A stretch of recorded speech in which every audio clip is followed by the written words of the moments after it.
Okay. Mr. Janczarek, we do have a board member that should be here shortly, so he will be joining us once we get going. I do have a little bit more to go here before you start. Okay. Again, we want to welcome our community members, and we want to thank you for taking time to join us for our first round interviews for our superintendent search. Please, again, I'm going to repeat this. Please note that the members of the audience who wish to provide feedback may complete an interview feedback form following the interview. The forms are on the table, and after completion, they will be copied and distributed to all board members, and also all board members will be asking questions this evening. Again, welcome and thank you for being here.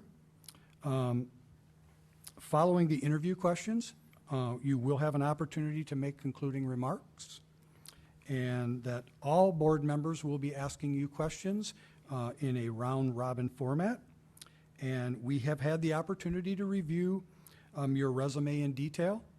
Please, for the begin, please tell us how your experiences and qualifications have prepared you to be the next superintendent of Walled Lake Schools.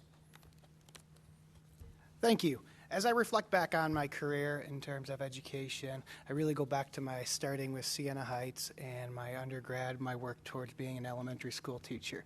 You know, with each one of those educational experiences that I had, moving from there and moving on to my master's and most recently my central office certificate, it's really had a focus for me to always continue to stay back and looking at student learning. When I started off with my work at Siena Heights University, that was a big push. It was a big push for us to always have that focus on student learning. So as I continued with my education, that was a big part for me. As I moved into my educational career and then my professional career as a teacher, that really took off for me. I had a great opportunity to teach fourth grade for 7 years. I continue to tell everyone that was probably one of my favorite times in life of teaching. They were vibrant, they were alive, they really enjoyed coming to school every day, and that really gave me a passion for what I was doing. That continued for student learning, pushed me to then take on some additional roles and responsibilities as a teacher, from professional development to professional learning, taking on mentor teachers, taking on student teachers, which really pushed me for that opportunity to share what I enjoyed so much about education with others. That then led me to some great opportunities to be an elementary school principal for a handful of years. I had a great opportunity to also open up a year-round elementary school. And after all those years of being in the elementary, I had a great push from my boss at the time and the superintendent asking me to take a big step and go into secondary. For everyone, that's a big gap for, moving from elementary school principal and then going into secondary ranks. But it was a great experience. I was able to take that love and passion for student learning that I had as a teacher as well as an elementary principal and really move into that secondary role. And as that role, I was the director of innovation. Normally when I talk about director of innovation, my wife will give me an air quote and ask me what I was really doing within that, because it was a unique title where I had a chance to be the alternative high school principal. I had a chance to work with the traditional high school and the staff. I had the opportunities to work with PLTW, homeschool partnerships, virtual, just a handful of great opportunities to grow and learn both professionally as well as personally moving forward. When I think about my experiences, when I think about everything that makes me qualified, when I think about what I've done so far, I really narrow it down to a couple things. Number one being, I've had a very diverse education in terms of where I've worked with a K-12 experience. The second thing, when I look at it, I look at the idea I've had a continued focus on student learning. I truly believe as a school system that student learning is key regardless of your role, from the school board all the way down to every school employee. And then the third one would be, with that diversified opportunities within education, I have the ability to walk the walk. I've been in an elementary classroom. I've been in secondary buildings. I've been in alternative buildings. I've been in special programs. I've been in the central office experience before, so it really pushes me to move forward. Thank you. Our next question will be from Vice President, Mr. Siegler. Good evening. Our next question is, please share an example of a time you have led a sustained multi-year improvement initiative. Be specific regarding the situation, the task at hand, your specific role, and the outcome. Perfect. When I reflect back on this, one opportunity really stands out for me. And that really was my first time as an elementary principal. Opening day happened, very similar to your recent opening day, where we all sat around and I had my staff with me for the first time. And I sat there and I looked up on the projector and they were sharing the most recent data for all of the elementary schools. And I continued to look up there and I saw my staff kind of deflate a little bit when their building wasn't recognized at all for their data. So the problem at hand is I had walked into a situation where the achievement data for that building was very low.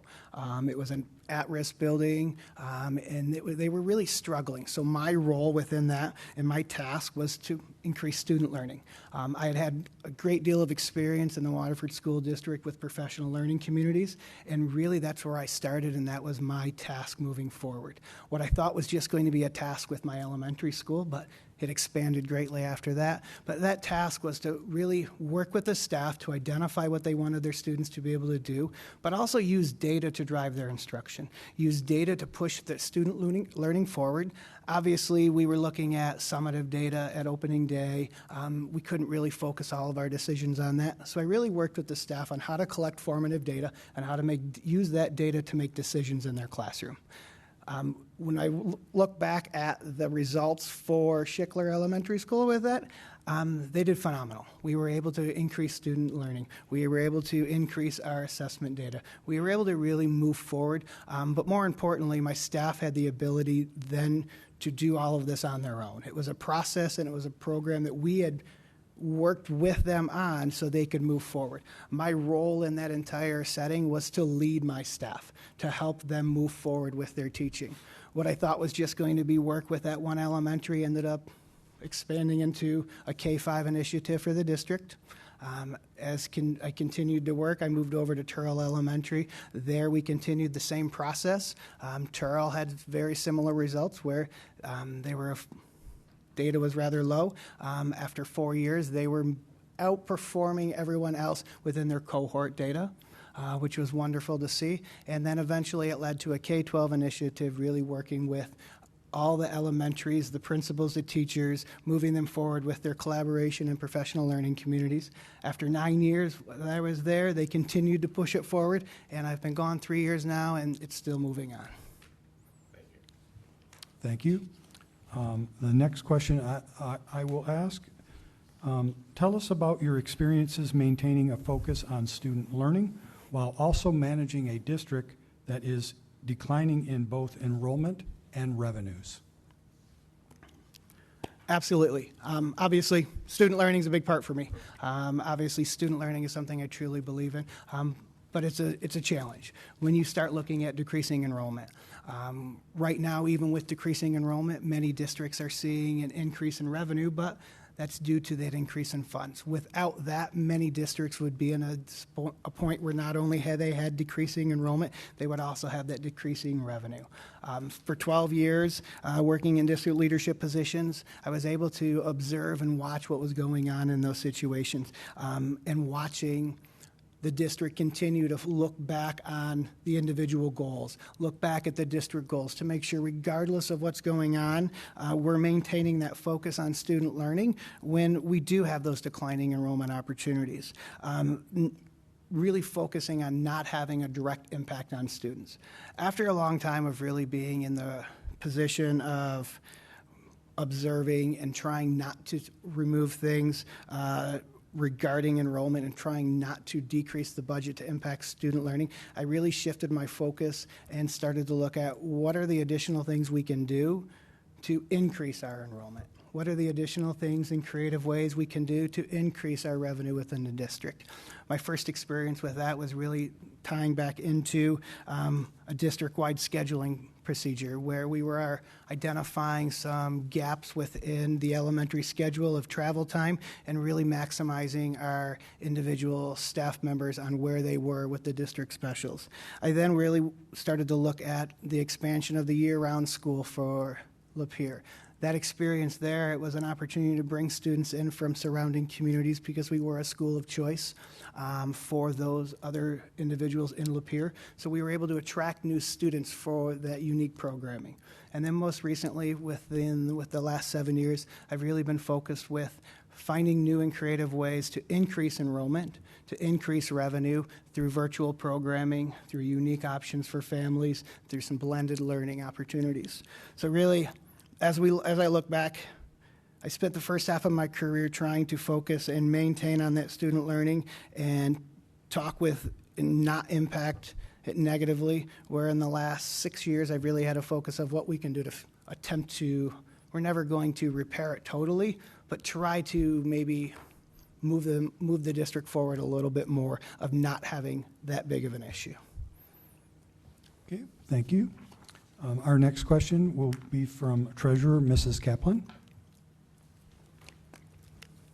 Using specific examples, please tell us how you maintain visibility and accessibility to the board, staff, parents, and community groups. How would you ensure this happens as our next superintendent? From my first teaching experience, I really realized the impact of that visibility as I worked with my students. And it all really started for me as those opportunities in the morning to be outside the school and to be in front of the school, welcoming the kids in, to talking with the families. And I really think that's where it all started for me about that visibility. I'm a very energetic person. I like to move around. So for me, that was a great way for me to get up and start my day, to be out there with the kids. That visibility with the students, which I initially had thought it was only going to be impacting the students on the day, it really had a bigger impact. It had a bigger impact because I was also then interacting with the families.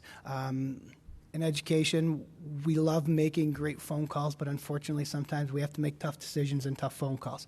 I found early on in my career that having that dialogue before school, having that small amount of interaction with families, with community members, allowed me where I did have to make a phone call that wasn't so positive.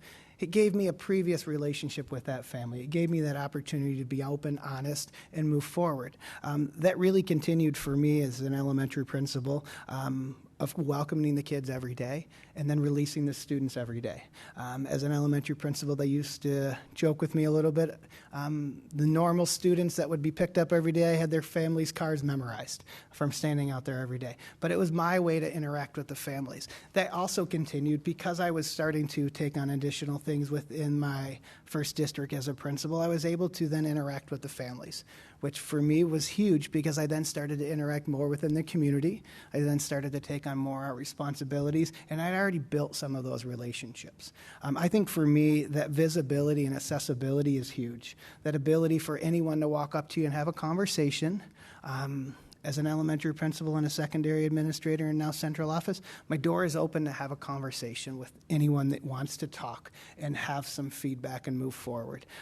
As I continued within the secondary, I'll be honest with you, elementary kids love saying hi to you in the morning. Secondary students, not so much. You can walk the halls, and it took about 3 months for the secondary high school students to realize I wasn't going to stop saying good morning to them. For them to realize I wasn't going to be there between their classes saying hi, interacting with them. I think that helped me build some great relationships, especially because one of the programs there was an alternative high school. And with running an alternative high school, you're bringing in a very diverse group of individuals, but building that relationship ahead of time really paid off for me.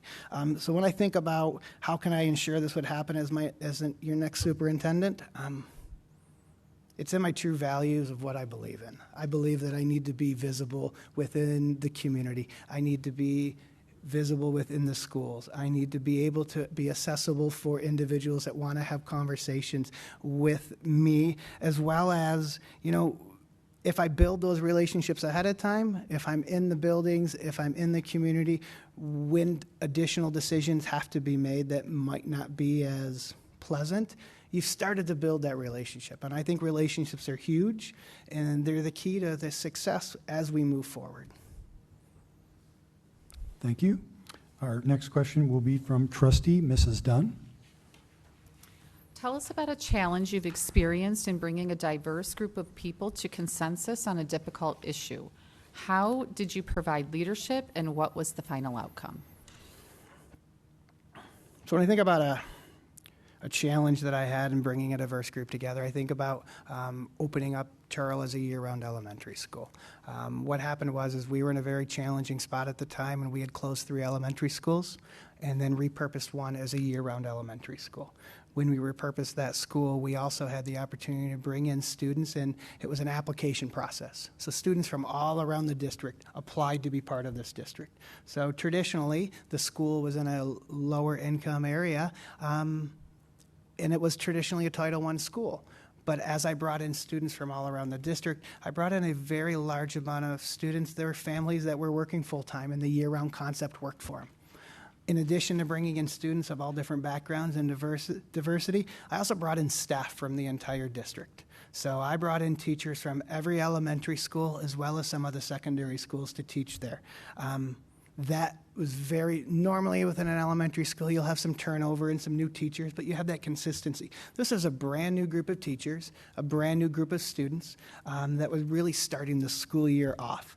In terms of me for that leadership and that challenge, it was to really start the year off by listening. It was really to start that opportunity of bringing everyone together and listening.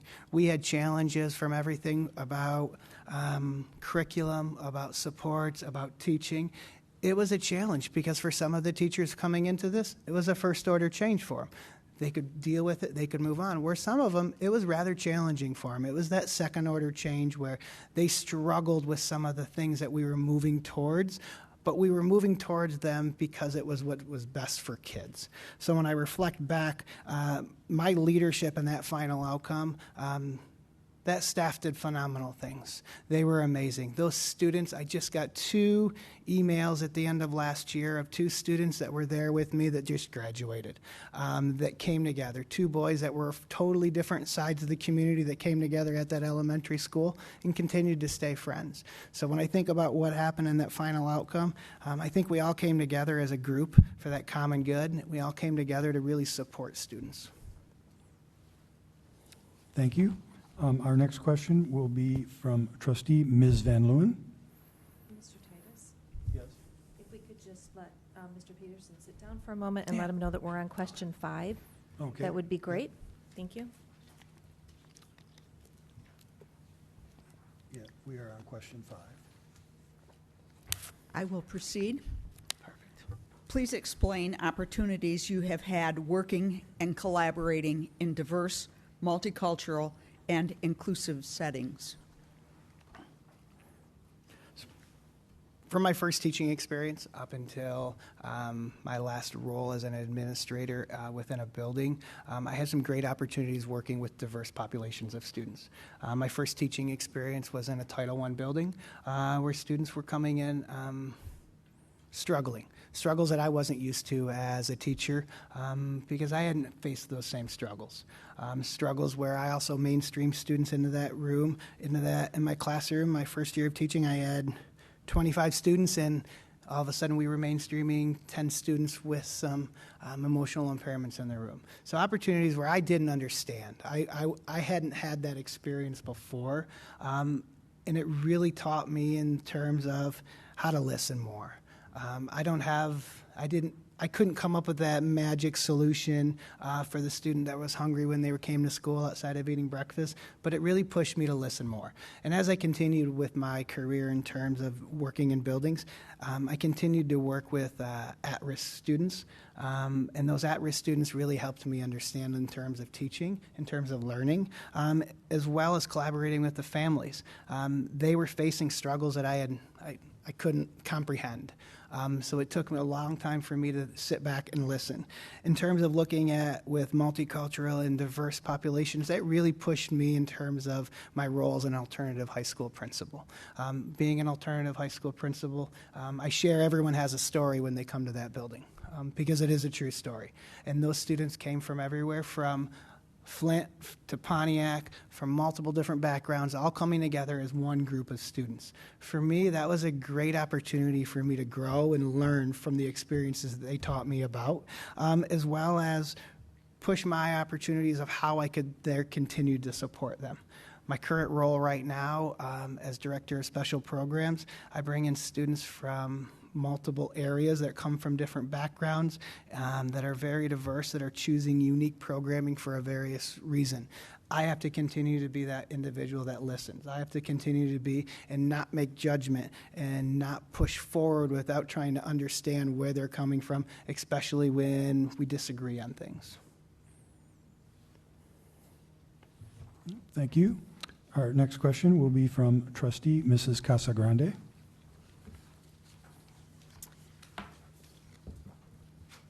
Mr. Janczarek, describe how you have engaged and affirmed all staff members, and please provide examples.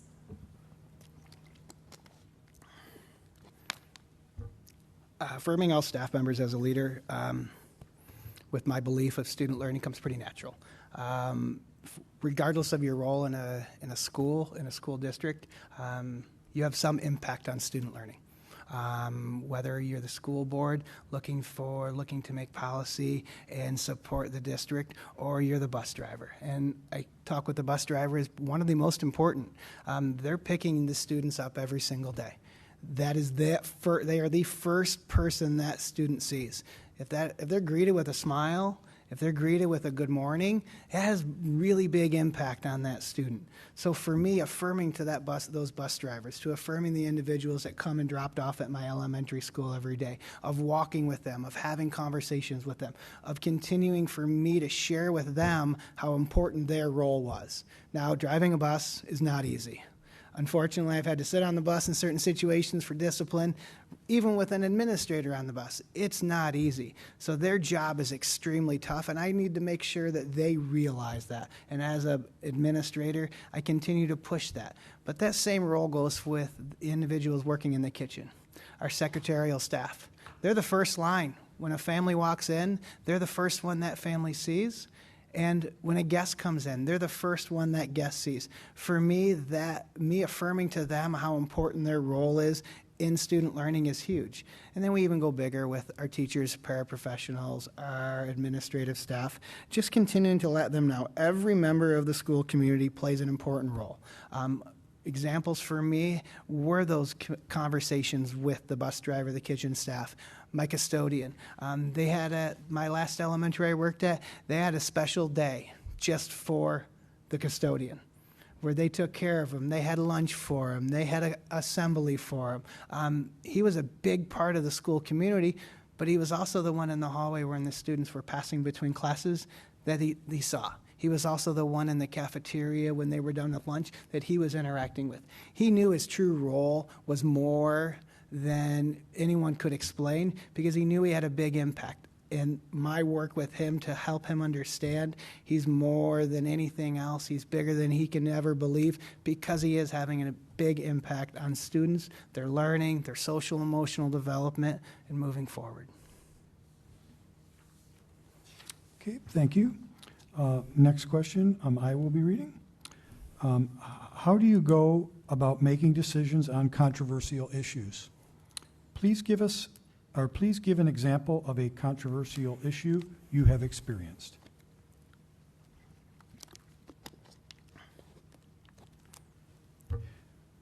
When having to make some decisions on some of these tough issues, continuing to go back to my core values, my beliefs, and also what I believe in terms of student learning. Having to make tough decisions is not easy, whether it's from a teacher making a phone call or superintendents and school boards having to make challenging decisions based on deficits and declining enrollment. But when I start thinking about some of the things that I've seen and I've been witness to, I think of the one where we had the declining enrollment and the revenue, and we were forced to close some elementary schools. That's huge, and I know you understand that part of it. But it's because we have students where that's their connection, and that was tough for the community. So for me, working with that, I worked with my superintendent to really have an idea of how it was impacting the students, the parents, the community members, the teachers. For some of the families that had just started, and they've only been there maybe a year, didn't have as big of an impact in terms of having to make that tough decision of consolidating, moving a student. But when you have a family that had already graduated 3 students from that elementary school and they wanted their 4th one as a 5th grader to graduate as well, I had to really take back and comprehend how that impacted them and how that really made an impact in their lives. And then, as I looked at that, that experience of having to work with closing elementary schools and redistricting, that consolidating can be very, very tough and has so many impacts within the school community. So as we looked at it, as we had our community forums, and as we did talked with staff members and educate and ensure that what we were doing and that they knew the reason behind it, I think it really had an impact. Did it make everyone happy? Unfortunately, no, it's not going to. But in the grand scheme of things, in order for us to continue to offer the same level of programming, the same level of supports for students, it was a decision that we really had to move forward and make. Thank you. Our next question will be from Vice President, Mr. Siegler. Describe your knowledge and experience in using data to make informed decisions.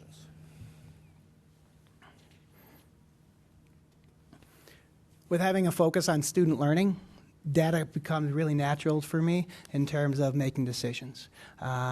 When you focus and when you shift your focus to rather completing something, to having that focus being on that student learning and collecting data, it really shifts your thinking in terms of what you're doing, in terms of how you're impacting students. So my experience for using data and making informed decisions started as a classroom teacher of collecting formative data to impact student learning.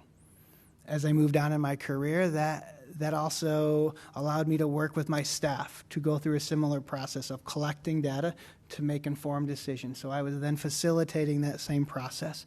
So I've had the experience of using it in the classroom as well as an administrator with professional learning communities, with collaboration, with RTI and MTSS, all the new buzzwords that we have for supporting students. I have a great deal of experience working with that. But also as an administrator, you have to continue to pull in data to make sometimes tough decisions. When you start looking at school populations and school data, sometimes we have to look at that school data and make decisions about resources for them.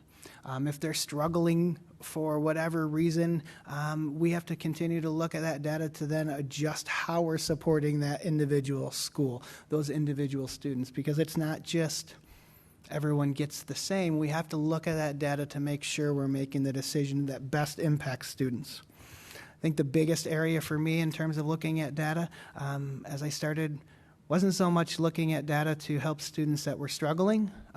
It really pushed me, which was one of my end jobs at Lapeer, of looking at data to enrich students, looking at data to push them forward. We're often quick to find the data to help the students that are supporting, but we also have to look at that data to say, what can I do to help that student that already knows what I'm getting ready to teach, that is ready to move on? Not so much to do more, but to take their learning farther. Thank you very much. Our next question will be from Secretary, Mr. Peterson. What does an effective relationship between the board and superintendent look like, and how do you cultivate such a relationship? I think that relationship starts as a superintendent well before the interaction with the board. And I think that relationship starts with the superintendent being an active part of the school community, to have experiences within all the school community, within all the local government, within families, within students, to really have a grasp and an idea of what's going on with the buildings. All of you probably would love to be in the elementary schools every day and the high schools, but unfortunately, you don't have that opportunity all the time. As a superintendent, I would say that relationship would be similar to that of a professional learning community of teachers, where we're coming together, where we're having conversations and we're looking at the data and having to make decisions. I think that relationship with the board and the superintendent needs to be one that's open and honest, that has the opportunities for reflection and dialogue. When you look at the idea of a professional learning community, and you look at a group of teachers working together, we really shift away from these are my students in my classroom to these are all of our students. As a board and a superintendent, I look at it as the idea that we're working with everyone to support all the students to really have a positive impact, to meet our board, meet the goals of the district, and to really move the district forward. Thank you. Our next question will come from Treasurer Mrs. Kaplan. How do you gain support for and educate the community about our schools, especially when faced with a controversial topic like redistricting or privatization?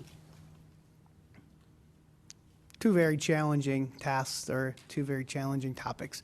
I think, once again, prior to having any conversations about those topics, I think it's important to build those relationships ahead of time. We're going to have to make tough decisions. We're going to have to make tough decisions in the future. Right now, increased revenue is great, but declining enrollment is challenging. So looking down the road, there may be those times where you have to focus on that redistricting. What I would do to gain support and educate the community about this would be to have as much dialogue and conversation with either small groups and large groups as possible. Talking with individuals, talking with PTOs, talking with principals, talking with teachers. Those are all great ideas to share that dialogue and to share those factual information. But we also have a large number of other individuals that work within the district that we have to have that communication with. We have to have dialogue with every stakeholder in that building, just like we have to make sure the bus driver and the custodial staff and the kitchen staff know how important they are. They also have to know what's going on with the district, because I could only talk to so many families. Building principals can only talk to so many. That working with the entire group of educators and individuals working within the school allows you to then have another ear. They might not agree, but I would have the opportunity to share and communicate with them. After doing all of that, I would then be able to have more impact on what I was saying with the community, because I would be sharing it more and more with more groups. Our teachers probably have a large population with a district this size of living within the community, but your other support staff, a majority of them live here. So talking with them and working with them would gain that support within the community, because they will have conversations, whether it's in line at the grocery store or Starbucks. They're going to have conversations, especially if it's about redistricting, about moving elementary students or high school students. They're going to have conversations. So giving them that information and that data and letting them know the reasons behind it, I think would be huge, and would allow them to have that power to educate others, as I would like to continue to move forward. Thank you. Our next question will be from trustee Mrs. Dunn. Tell us what budget development process you use to gain broad support for the final result.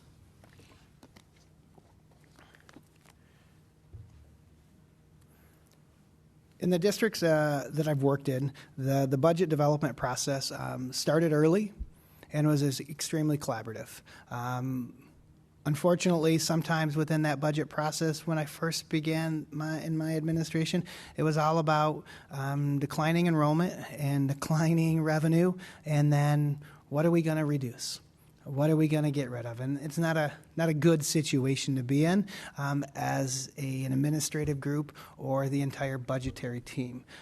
Within my previous district, we had a budgetary team where everyone came together, where we had multiple stakeholders in the room to talk about what we could do to try to right-size the district, to try to right-size the ship and move forward. That budget development process was huge because we had open dialogue. We weren't making decisions, but we were having dialogue about what could we do to impact the students. Because as you bring in a group of educators, as you bring in a group of stakeholders, they have creative ideas. They may have worked in different places. They may have gone to school in different places. They may have grown up in different places. So that collaborative process to developing the budget was very important within the district, but also knowing that whatever happened within that budgetary process of being collaborative, there was also that work done behind the scenes of working with the assistant superintendent of business to making sure where we really were. as school districts, we don't plan a budget next week based on today. We're continuing to forecast forward. We're continuing to look forward in terms of what our projections are, where we are. A lot goes into the behind the scenes to move forward. Most recently, like I had shared, we had those conversations about what are we going to do with our budget because we're declining enrollment. We have less students entering kindergarten than we do have students that have graduated high school, and that's a very common problem. So that was when I started to make that shift within some unique and special programming to bring in additional FTE and revenue to support that district. For me, to gain that support for the final result, it's never too early to start. You start looking at that idea of being collaborative, gathering information, and as we have more stakeholders involved, we then have more support for that final product. Thank you. Our next question will be from trustee Ms. Van Leeuwen. It's been said that people either love or hate negotiating in the school community. Would you please tell us where you fall on that spectrum, and will you share with us your negotiating experiences? I think it's a love and hate relationship. When I first started working on the negotiating team within my previous district, it was a hate relationship. We were decreasing funds drastically. We were decreasing enrollment drastically, and it wasn't fun negotiating because there wasn't a lot to work with. When you start talking about negotiating and you start talking about the give and take, it's really tough to have a give and take relationship when there's not much to give. And in that setting, I hated it. It wasn't fun. I worked with the administrator group in Lapeer as one of the administrators responsible for negotiating for the administrative contract. I also sat on for the teachers and the paraprofessionals with central office in terms of what we were doing. So I have experience in terms of negotiating on both sides, which is interesting to say the least, but there's also a love relationship to it. There's also when things are moving forward and getting better, it's great because then we are able to move forward with some of the things we want to do to support our staff, some of the things we want to do to increase their revenue that they are bringing in for the amazing job that they're doing. Educators do phenomenal work, and when I say educators, I mean every person within the school community. And in that setting, it's a love relationship because you enjoy doing it, you're moving everything forward, and the kids are having an impact because the teachers are getting better, and the paraprofessionals and the secretaries. So for me, it's not a love or hate, it's kind of both, and it really depends on the situation of where we're at. Thank you.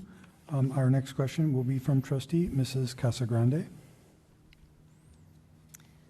Mr. Janczarek, what do you foresee as items the superintendent should do versus delegate versus lead? Please provide examples.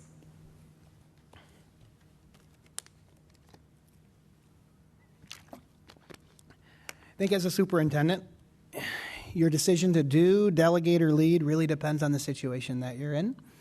Some examples for me, in a crisis situation, as crisis information comes in, it's gathering that information and doing.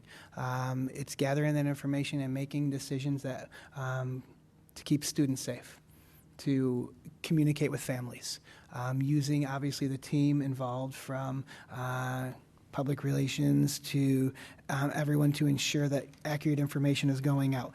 There's certain times where I love to get the feedback from others, but there's certain times where we have to respond and react. We have to do based on what information is given to us. But I think there's also great times where we can delegate and we can lead. I think about an example for the superintendent should delegate would be involved in tasks where he can have someone or she can have someone that has a common knowledge of a situation and delegate that out.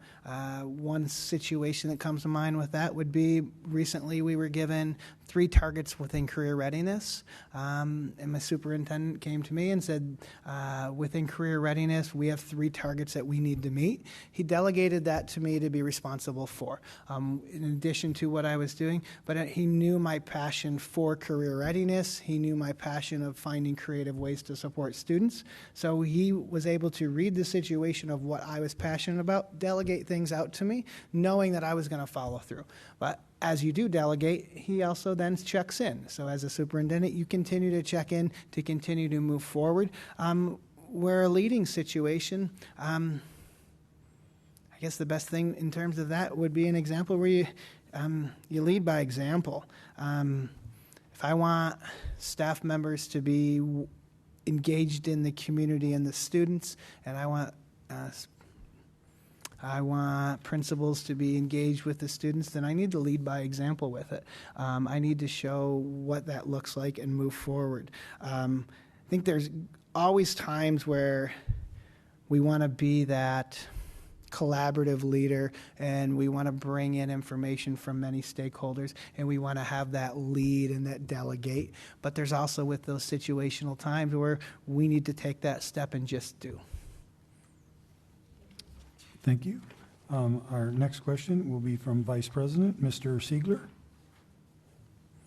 What unique skills or leverage could you bring to this position, and how will Walled Lake Consolidated Schools be served by this? Please provide examples of how you've leveraged these skills. I think the skills that I could bring to Walled Lake Consolidated Schools would be my diverse background in education and my experience with leading professional learning and supporting not only students but administrators in multiple roles. I think I could those experiences for me, whether it was working with other administrators on teacher evaluation, whether it was working with other administrators on their interaction within the school community, I think those are great opportunities for me that I was able to lead other administrators to move forward with the common good of what we were really trying to accomplish within a school district. I think about other things.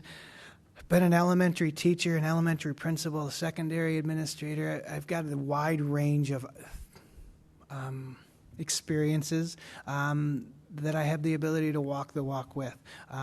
It's tough to look at a kindergarten teacher and if you don't have experience being in that classroom before. It's tough to understand the struggles they're going through without it. I have an added support with that as my wife is a teacher, and she keeps me grounded with some of that. She keeps me up to date with some of that because it's what we do as educators. In terms of additional opportunities, I have gone through the traditional path of working with traditional schools, but I also have a wide variety of unique and alternative programmings that I could use to leverage in terms of additional programming. Everything from alternative high school, senior capstone, early college, dual enrollment. I've worked with talented and gifted students. I've worked with professional learning communities, homeschool partnerships, virtual, PLTW. When I was taking my classes for my central office certificate, I handed my professor my job, and he looked at it and he thought it was the breakdown of the whole district. I said, no, that's not the district. That's what I currently do right now. So I have those experiences of working with multiple facets of education and bringing them together for that common good. Most recently, I have had experience in terms of working within a cabinet, working with the superintendent, of making tough decisions and really faced with challenging situations. I think as your next superintendent, I could use those skills to leverage things. I could look at some of the unique programming. I could look at those experiences within the classroom as a teacher, as a principal, as an alternative high school principal, as a building high school administrative team. Really could utilize that. I know you currently have some school of choice on the smaller side. I have a great deal of knowledge and experience with school of choice. Not only 105 students within Oakland County, but also 105C students, which is school of choice in terms of contiguous counties. Not saying that I totally support full open school of choice, but there are sometimes some programs that you can utilize in terms of programs within the school where your school of choice could only be focused towards that. Both in traditional as well as diversified ways, I believe I have a wealth of knowledge and experiences that I could come to a new district in Walled Lake Community Consolidated Schools and offer those opportunities for everyone. Okay. Thank you very much. As we wind down our time together, we would like to would you like to leave us with any closing remarks or thoughts? Absolutely. First off, I want to thank you for your time tonight. The time that you spend going and choosing the next superintendent, I realize is a large amount. So thank you. Thank you for the opportunity to be here, as well as thank you for all the time that you did prior to coming to this meeting. In addition to that, I want to thank you for your time as being on the school board. What you do is extremely important to Walled Lake Consolidated Schools, as well as other school boards. Their role is huge, and I can't thank you enough for that. As I saw the posting come up, Walled Lake being a large school district, Walled Lake having a history of academic excellence, was obviously very intriguing for me. I looked at it, I looked at the posting, and I continue to reflect on it. I reflected on it with my family, as I think that's important. As I saw your posting come up and your profile that you were looking for, became a little bit more intrigued about it because a lot of the information on there are things that I have experience with and things that I feel I have a level of expertise in. And then as I started to look at some of the stakeholder feedback, it really pushed me to make the decision to apply for the position as superintendent here in Walled Lake. For me, it's that next step in terms of wanting to continue to push and support student learning. Dinner last night with my wife, we're having some dialogue and some conversation. She looked at me and she said, you be you go in there and share your love and passion for student learning. Share your love and passion for being a student-centered learner. And that's what you need to do, and that's where you need to be.